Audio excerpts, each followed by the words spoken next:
I'm sitting here watching, oh, why can't I remember? It's royalty soaps? Yeah. I'm like addicted. I want to make them, but I feel like I might not be able to. And so I live through her vicariously. Anyway, so I'm sitting up here. I'm alone. Tomorrow is our weekly get-together. And so this week is our first potluck week. We're doing lasagnas. And I'm tired already. I don't have a brain that works right now.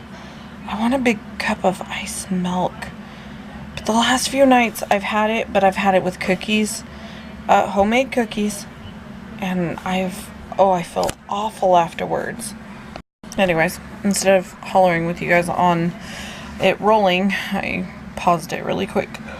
Anyway. Jesus Crisco. So I posted some things not long ago, and I'm trying to let go of some of the anger and some of the unhappiness, and just trying to get settled. And that's really what I want to do.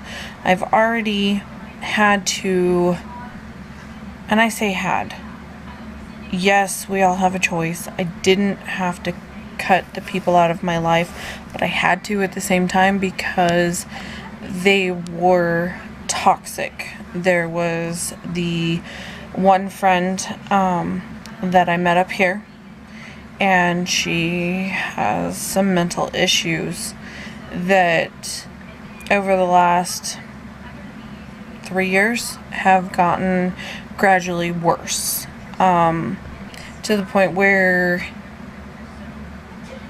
if I didn't answer, or if Facebook showed a green dot by my name, and I didn't talk to her, it was World War III. And if I didn't like her posts, that meant something bad, which that one's ridiculous, because I would talk to her about her posts. I'm not someone's friend, if Facebook friend only.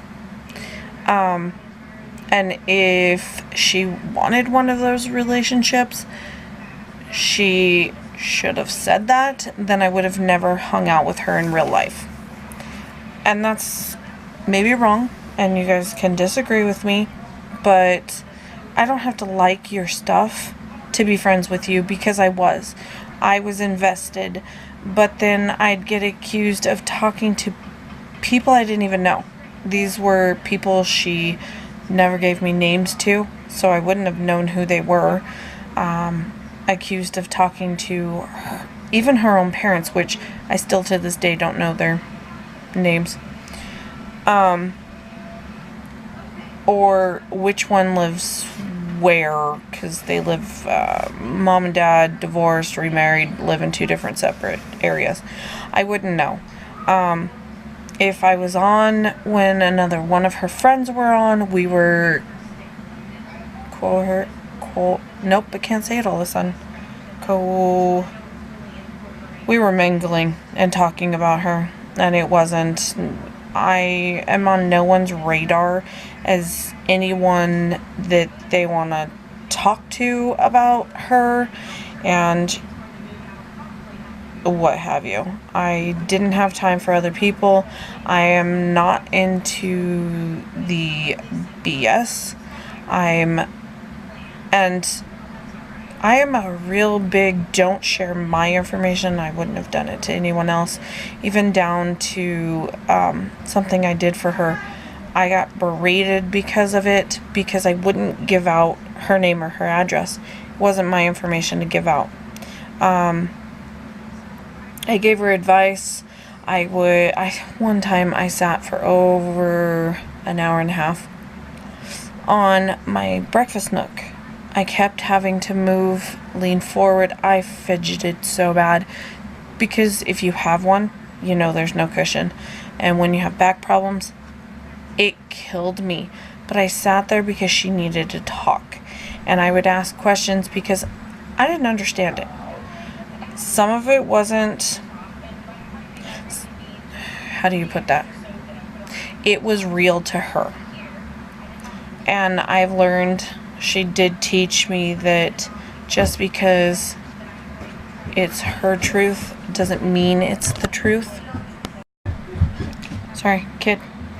Anyway, and you know, that's the biggest thing is she really believed 100% with every inch of her.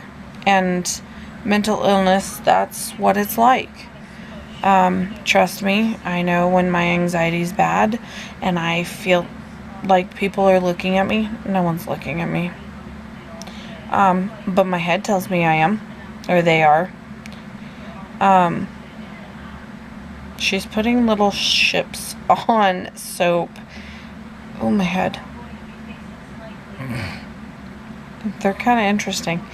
Anyway, but outside of that issue, I know that it's not real. It wasn't real at the time, but it felt real. Back of my head is hurting. Anyway, and so I give people chances, and I got screwed over again, almost a year to the date from the first time, and I had to say goodbye. I chose not to be friends.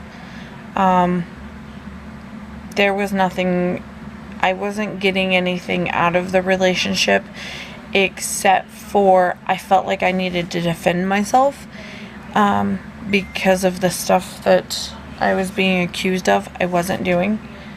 And so, nope, I had to give it up and I had to leave it.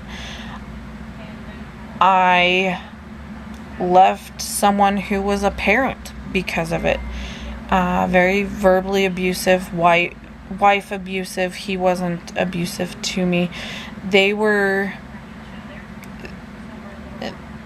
I think he probably has always been like that. But she brought out that bad, and she was bad within herself. And so, two do not mix together. And though he was not verbally abusive, he was mentally abusive to the children and I, and that one, even though that is blood, that had to go too. And so I've learned that there's a lot of hard decisions you have to make, and though people don't understand and people might want to get on to you, it's the best choice for you, because at the end of the day, I need to make sure my mental stability for my kids and my mental health and well-being are taken care of over any kind of relationship. I hit record and someone messages me again. Oh, I'm so tired. Watch, someone will message me soon. Anyway, yeah, and so it's taken me long because I've had some abusive friendships even, and I've been in abusive relationships, and I want to be a better me, and in order to be mentally in a place of not being angry all the time or what have you, I had to get rid of the bad in my life. And I was talking to Anthony's mom about it, and I deleted 75 people the other day because they're not people I talk to. They're not people who were beneficial to my health. There were a few people that were angry all the time, or they were always down. And I find that you're a product of your environment, and if you have chaos and you have anger and you have stress around you, you're gonna have it too. And it's unfortunately a matter of fact. And I have seen it in the last few weeks, as in the kids have, like Anthony and I got angry at each other, and so then the kids were fighting, and I'm like, this isn't fair to them. It's not fair to their future relationships, and it's not fair to the person who's gonna be in the relationship. So, yeah. And it's just my 2 cents. Take it for what it is, and we'll see you tomorrow.